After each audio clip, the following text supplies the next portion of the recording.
Hello BookTube, my name is Elizabeth. Welcome or welcome back to my channel, Bouquins and Books.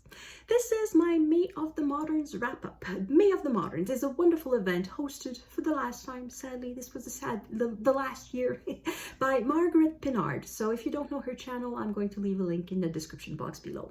And we were invited in May to read books written or translated between the years 1900 and 1945, so the period of the moderns. And I had very lofty ambitions. I wanted to read so many books because I have so many books that fit that time period, and it's a very interesting time period. And unfortunately, the expression that best described my May of the Moderns is commencer en lion, finir en mouton. So start like a lion, finish like a lamb. So I started strong. I started very strong. In the first 10 days, I had read 2 books, and then I started a third, and I did not like the third, so I sort of got quagmired in it, and oh, my shirt is all crooked. And yeah, so for that reason, I did not want to DNF the book because it's a short book. I wanted to finish it, and I wanted to know how it ended, but at the same time, I did not really like it, so I ended up finishing it just on May 30th.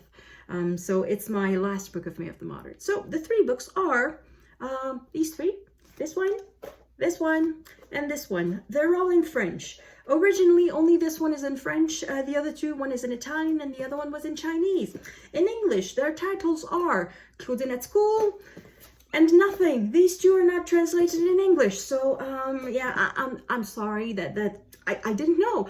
These authors being, well, this one, let's face it, I had never heard of him before I bought the book. But this one, she won the Nobel in 1926. I assumed all her books would be available in every language. But no, I was mistaken. So anyway, let's go one at a time. The first one that I read for May of the Moderns was Claudine à l'école, Claudine at School in English by Willie and Colette. So Claudine is a 15-year-old girl and she's going to school. The title is rather obvious.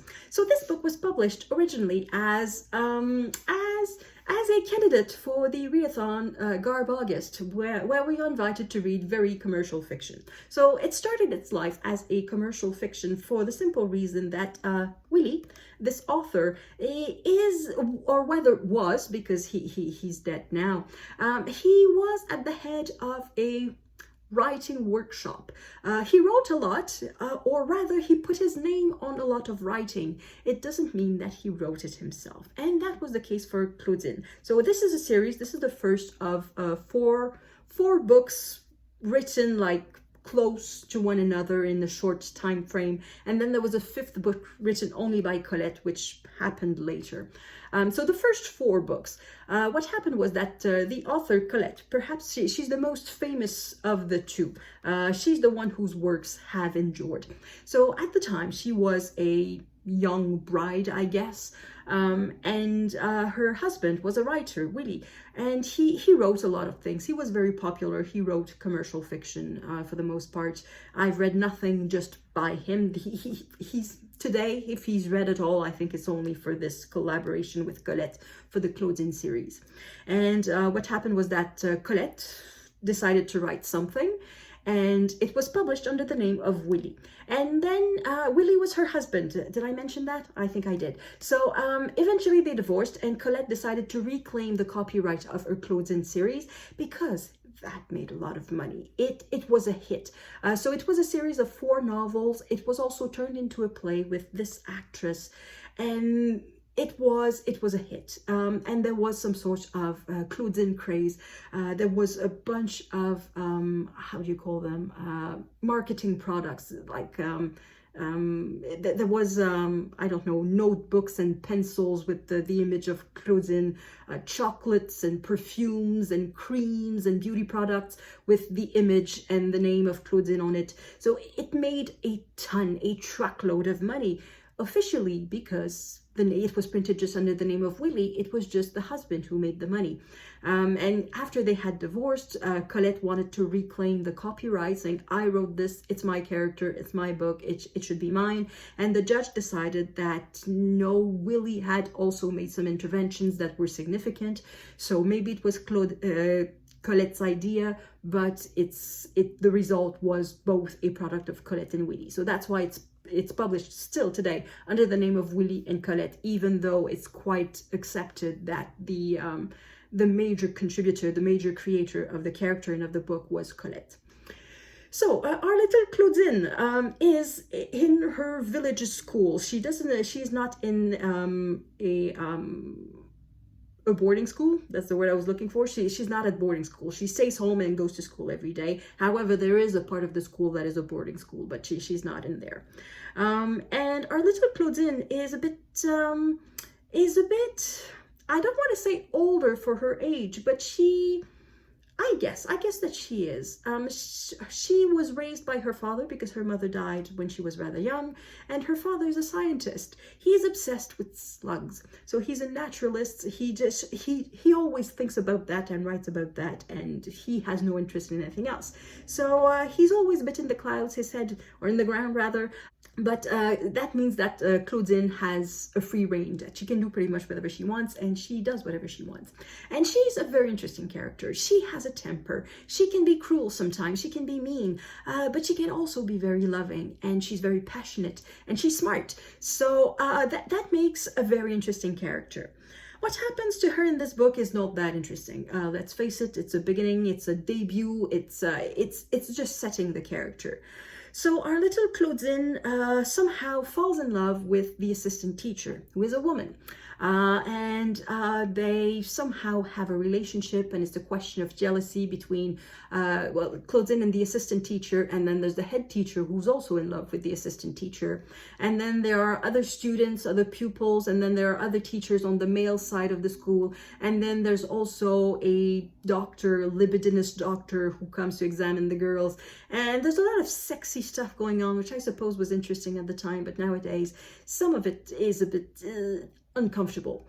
But even at the time, in the 1900s, early 1900s, the libidinous doctor was a libidinous doctor. That there was no one who would have thought, oh no, this is perfectly normal behavior. No, it's a rather disgusting behavior even at the time. So it's not explicit. There's no obvious sex scenes in there. There's a lot of kissing. There's kissing on scene. There's caressing, I guess, but it's not said if the clothes are removed or not, so I guess it's with clothing or something like that. We know that some people spend time in the beds of other people, but that's pretty much it. So it's not that explicit. But I suppose for the 1900s, it was a bit ooh la la. So I'm not surprised that it was a hit. However, the sexy parts are not my favorite of the book. My favorite parts of the books are really the ones where Claudine is just being a student. She's just being a 15-year-old pupil. She's stressed about her homework. She thinks about her friends, what she will do after school, and just these little ordinary things. And I think these are the ones that feel the most authentic. And I also think these are the parts that Willie probably did not touch, that are probably most like Colette. Because these parts where it's not about Colette's relations with either other women or other boys, it's not...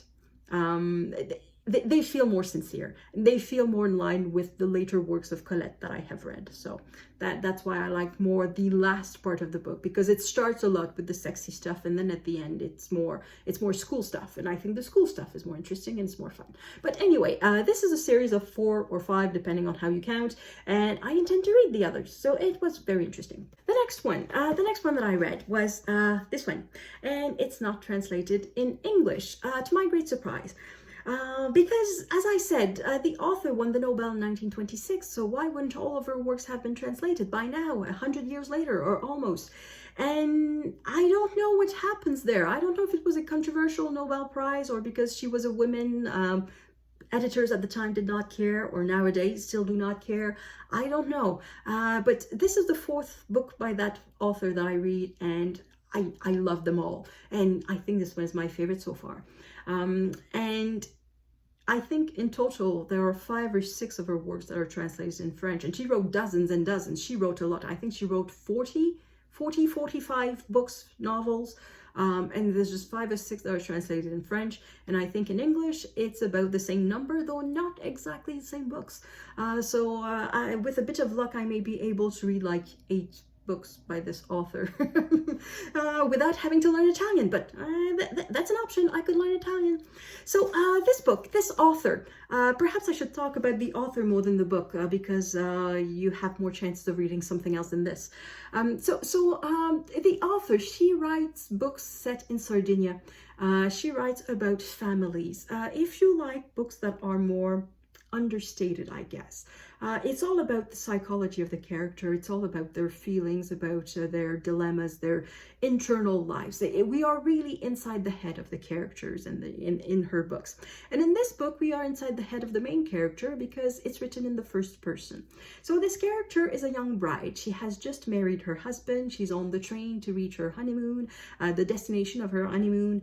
And somehow at one of the train stations where they stop, there's a unit of soldiers that get in the train, in the same train car than where they are. And the soldiers quickly realize that this is a young couple on their way to a honeymoon, and they make the jokes that you may expect soldiers to make in that situation in 1930 something. So what happens is that the husband, seeing how uncomfortable his wife is, sort of turns to the soldiers and starts talking to them. Not to tell them to stop making these jokes, but just to talk to them. And basically in the attitude of, if you can't beat them, join them. And he makes friends with the soldiers and they start to talk about other things. So basically that was his strategy. We'll just talk about something else, and then my wife will be left alone. And that's what happens. But what also happens is that because she's left alone, suddenly she feels this crack, this distance between her and her husband. And something changes. She feels this distance. And when they reach their destination, the soldiers have left, and the soldiers are not with them in the honeymoon place.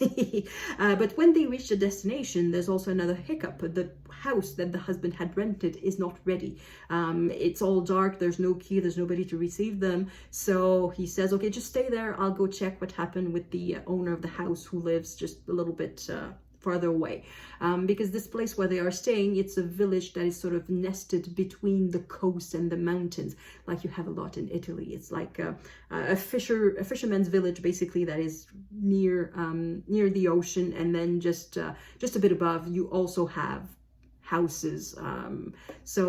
It's a place that is exposed to the wind, and sometimes you have wind storms, and that is the reason for the title, which would be in English, The Country Under the Wind. The title in Italian is Il Paese del Vento. I don't know if I pronounce it correctly, but that's how it looks. And so while the husband leaves to go get the key, she feels this crack even more, this distance, and she panics. She's hearing sounds, and she's hearing a violent sound, and that takes her back to years previously, to, I won't even say an event. It was more a non-event. It's something could have happened but did not happen, and she goes back to that time, and that time sort of has repercussions with the present, and to the point that she decides to write this down because she feels it's important. And that's basically it. It's just this, I don't want to say too much, this non-event. It's really a non-event, but the non-event in the present and the honeymoon, and it's just the feelings and the thoughts of this character. And I thought it was wonderful, wonderfully well written. And towards the end, I had a sort of, I don't know, not an illumination, that's way too strong. There's a little something that struck me very hard. It's just one sentence. As I said, this is written from the point of view of the wife. And then at the end, the husband says one thing to his wife, very harsh words. It's hard to trust a woman like you. And for me, I felt it like a slap in the face, because by then I was very much involved with the point of view of the main character. And a woman like you. Then I sort of realized that the husband also has an existence. The husband also lived this honeymoon, and these past events that he's more or less aware of, he also has an interpretation of them.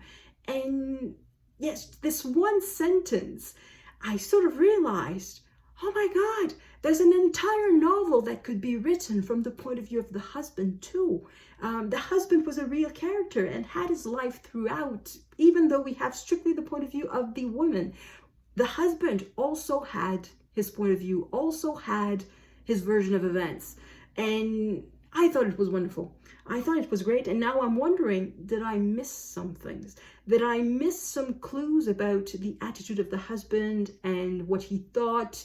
And did I miss some things in the writing? And I'm going to reread this at some point, and I'm going to try to be more aware of it. See, okay, do we have clues as to what the husband is doing and what he's thinking?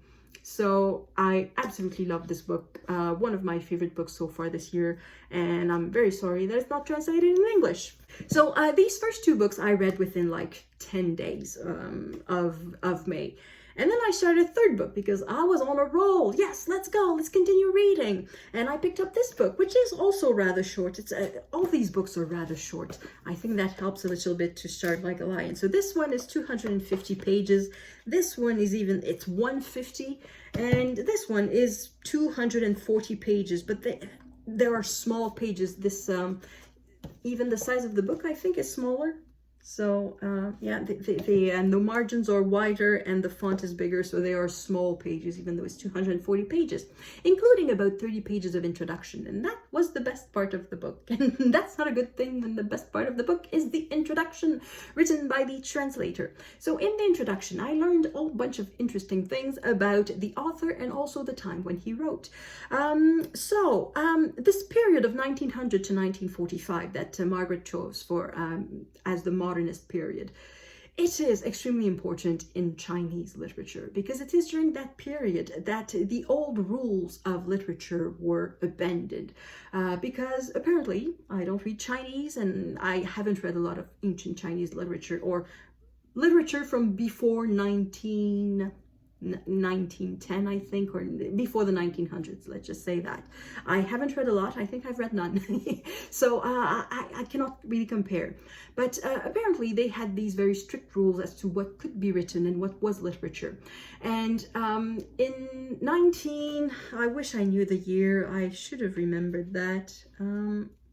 At some point, the author, was it written right there on the first page? No, it was not. The author, I don't know how to pronounce the Chinese name, so Luxun, so it's Lu space Xun. So this author published The Diary of a Madman, which is a short story, and it was the first work of literature to be published in vernacular, so in ordinary Chinese language, rather than in the poetic literary language that had always been used up to then. And Yu Dafu wrote during that period of the 1920s, 1930s. It says here that he was born in 1896. So he really came of age in that period when Chinese literature started to emulate literature from the West. So short stories, novels written in the first person, which was not something you could do at the time in ancient Chinese literature. And he participated a bit in politics. He was at the head of publishing houses or magazines. Sometimes they were more or less the same. And also, given the political situation in China, it was not easy to live there at the time. The ancient regime, the imperial regime, fell in 1911, and after that, it became years of chaos. You had different warlords fighting from some part of China.